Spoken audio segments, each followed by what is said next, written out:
بسم الله الرحمن الرحيم الذي خلق الموت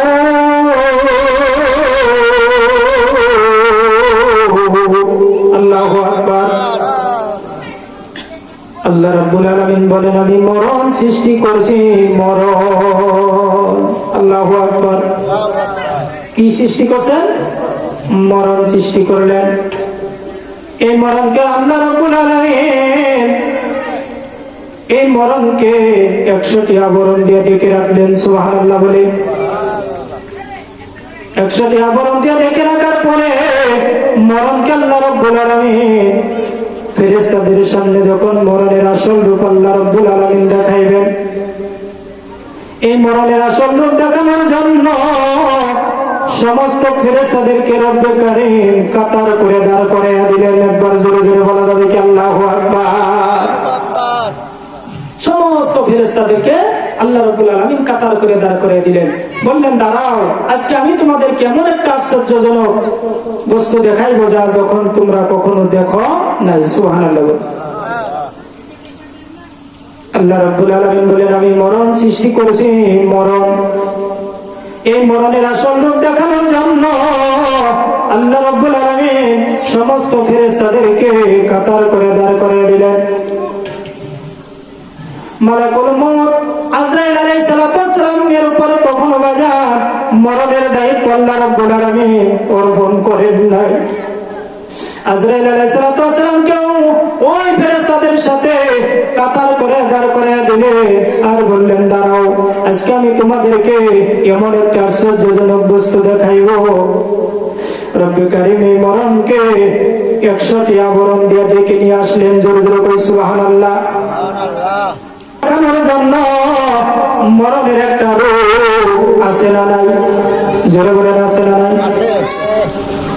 ফেরেশতাদের একটা রূপ দিয়ে আল্লাহ সৃষ্টি করলে জিন জাতিকে আল্লাহ একটা রূপ দিলে মানুষ জাতিকে আল্লাহ একটা রূপ দিয়ে সৃষ্টি করলেন ঠিক কিনা সুতরাং মরণকে আল্লাহ রাব্বুল আলামিন একটা রূপ দিয়ে সৃষ্টি করলে এই মরণের রূপ দেখানোর জন্য আল্লাহ রাব্বুল আলামিন সমস্ত ফেরেশতাদেরকে কাতার করে দাঁড় করা দিলেন বাজার আল্লাহ রাব্বুল আলামিন ফেরেশতাদের সামনে যখন এই মরণের আসল রূপ যখন দেখাইব এই মরণের আসল রূপ দেখার পরে আল্লাহ রাব্বুল আলামিনের সৃষ্টি জগতের বিশাল বড় বড় ফেরেশতাগুলো জানেননি কেমন বড় বড় ফেরেশতা হাদিস শরীফের মধ্যে আছে আজরাইল এবং জিবরাইলের মাথার উপরে যদি বাজান আল্লাহ রাব্বুল আলামিনের সৃষ্টি জগতের সমস্ত পানিগুলো যদি ঢালা হয় আল্লাহ রাব্বুল আলামিনের সৃষ্টি জগতের সব পানিগুলো শেষ হয়ে যাবে আজরাইল এবং জিবরাইলের মাথা থেকে পা পর্যন্ত পানি পৌঁছবে না আল্লাহু আকবার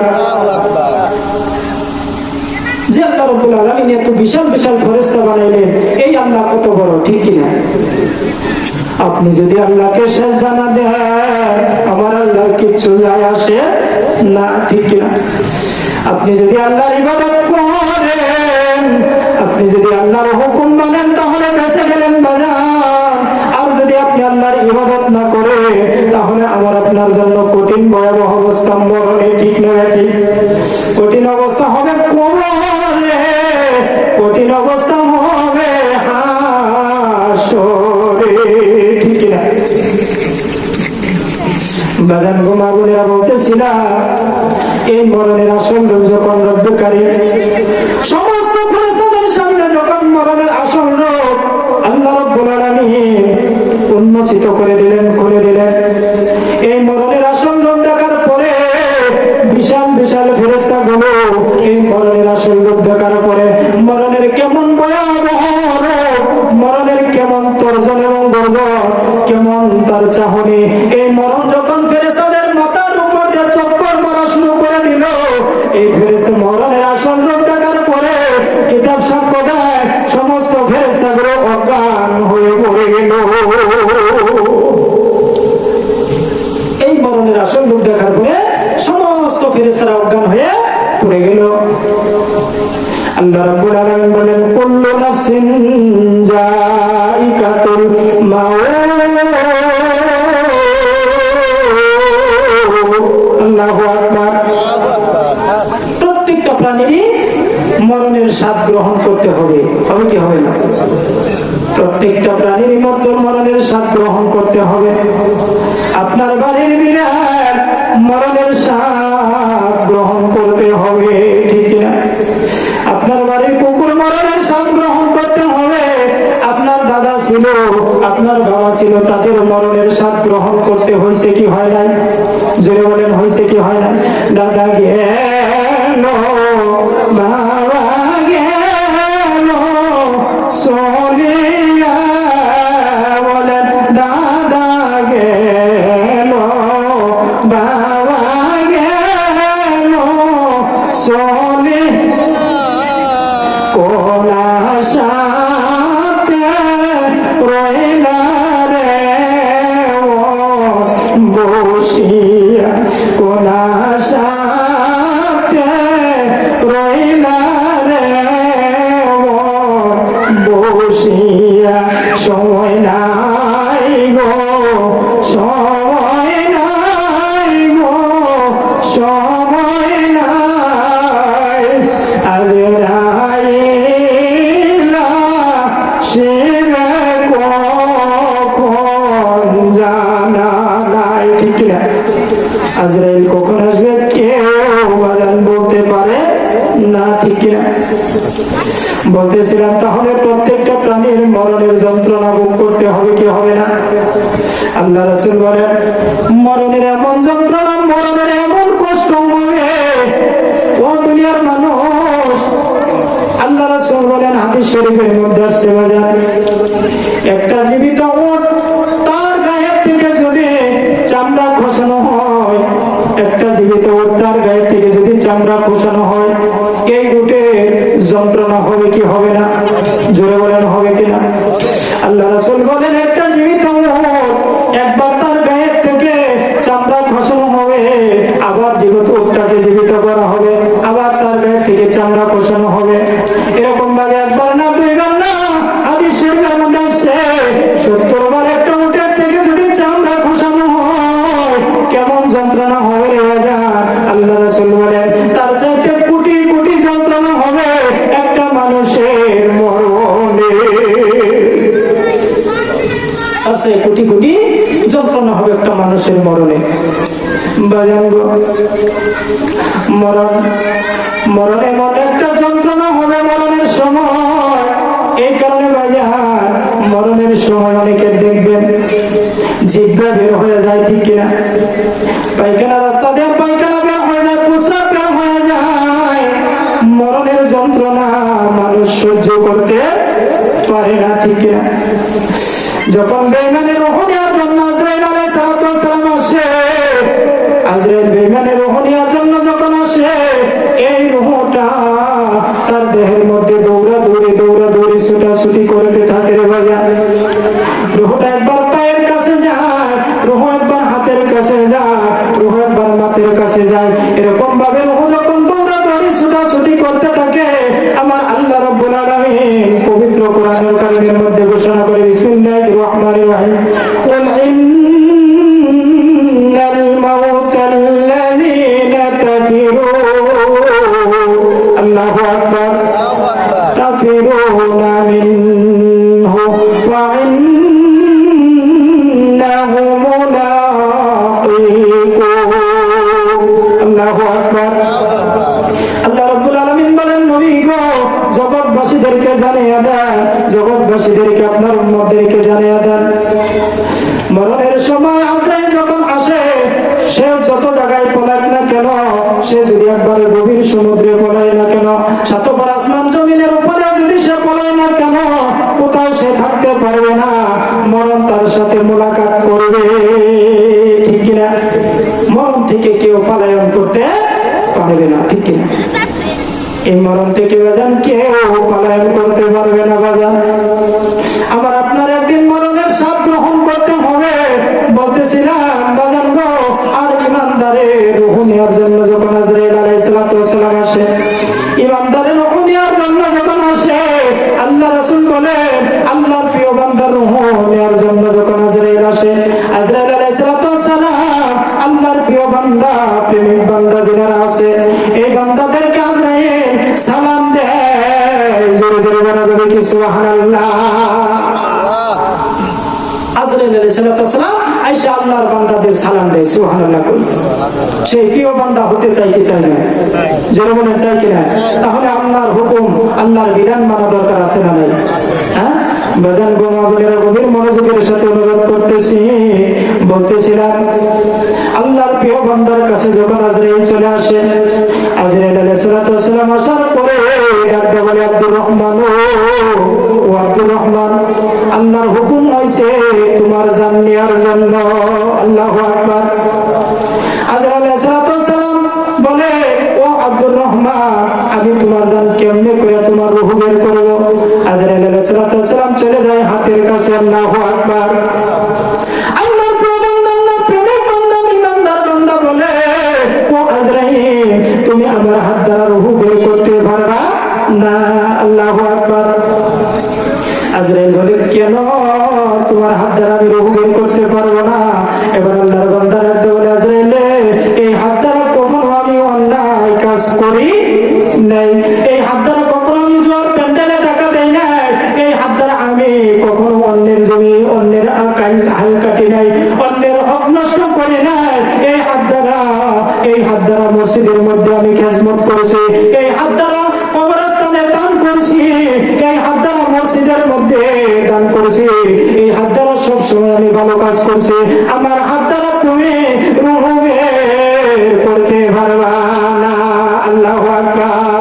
তো জিকির করে লা ইলাহা লা সুন্দর লা ইলাহা লা জোরে লা ইলাহা লা করবে লা ইলাহা হিংসা সারো নিন্দা সারো সারো মনের অহংকার, হিংসা সারো নিন্দা সারো মনের কার, সময় থাকতে তোবা করো, দেল করো পরিষ্কার, সময় তোবা দেল করো পরিষ্কার। লা ইলাহা জোরে লা ইলাহা লা ইলাহা ইল্লাল্লাহু মুহাম্মাদুর রাসূলুল্লাহ সাল্লাল্লাহু আলাইহি ওয়াসাল্লাম। কথা খারাপ লাগতেছে? লম্বা কথা বলবো না বাজান গো মা বোনেরা, গভীর মনোযোগ। তাহলে প্রত্যেকটা প্রাণীর মরণের স্বাদ গ্রহণ করতে হবে কি হবে না?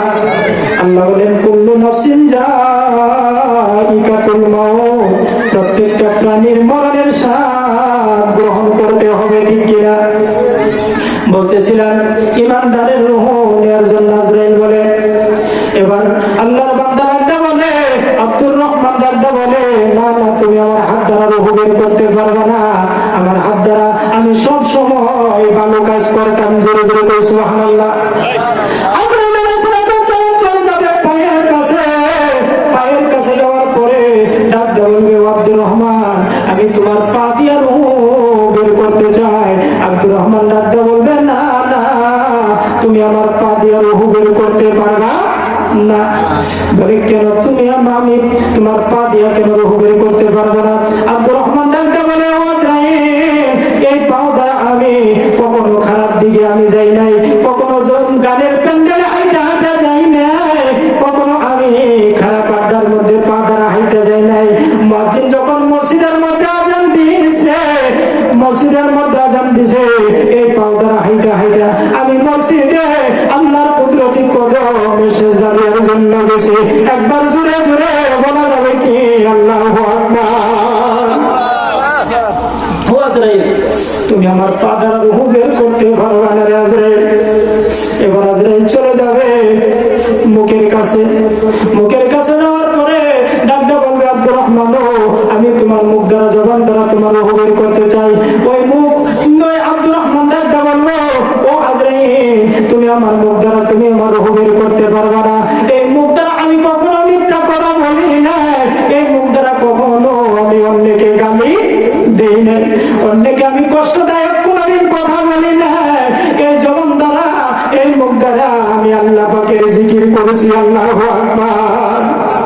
কি করছি?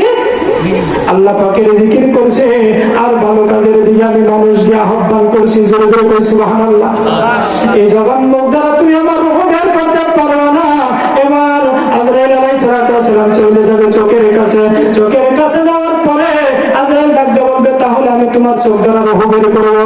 আর আল্লাহর বান্দা ডাকতে বলবে, আজরাইল তুমি আমার চক্ষু দ্বারা রূহ বের করতে পারবা না। এই চক্ষু দ্বারা আমি কখনো খারাপ দিকে তাকাই নাই, আমি কখনো সিনেমা দেখি নাই, আমি কখনো নাচ গান দেখি নাই। এই চক্ষু দ্বারা আমি যখন একেবারে ফুটফুটে অন্ধকারের সময় মুয়াজ্জিন আযান দেয়, ঠিক না ঠিক? এই মুয়াজ্জিন যখন আযান দেয়, আযানের মধ্যে কি বলে? আসসালাতু খায়রুম মিনান নাওম বলে, কি বলে না? জোরে বলেন, বলে কিনা? এটার অর্থ হলো, ওঠো মুমিন মুসলমান, ঘুম হইতে নামাজ ভালো। উঠো মুমিন মুসলমান, ঘুম হইতে নামাজ ভালো। তাই কবি কত সুন্দর সুন্দর করে বলছে, আমার সাথে পারলে বলতে পারে, আযান শোনে যারা বিছানায়, বলে না আযান শোনে যারা বিছানায়, তাদের জন্য কাঁদেন মদিনায়, তাদের জন্য কাঁদেন মদিনায়।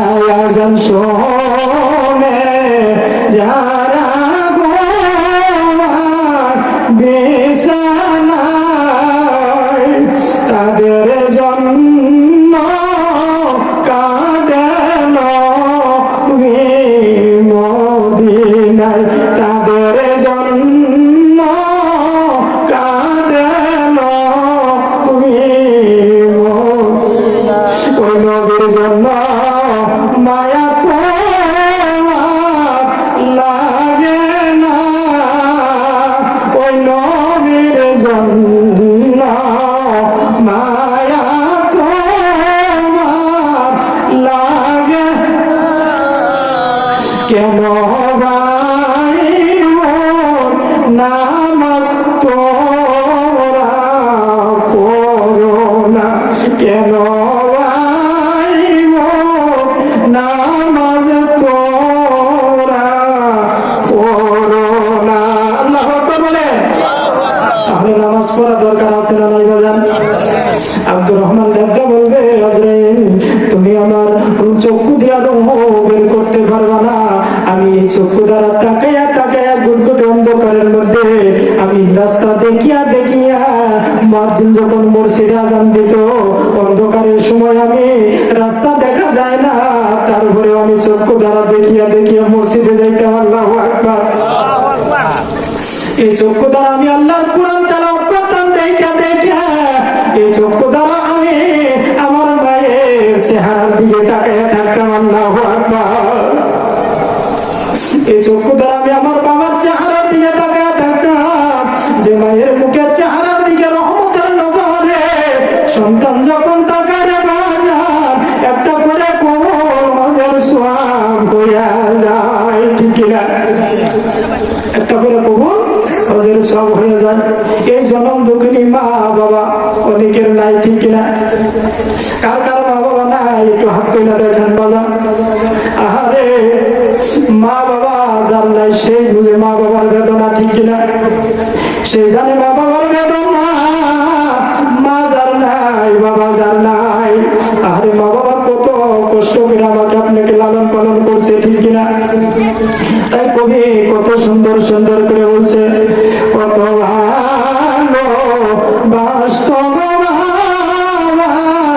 সন্তানের, কত ভালো বাস্তব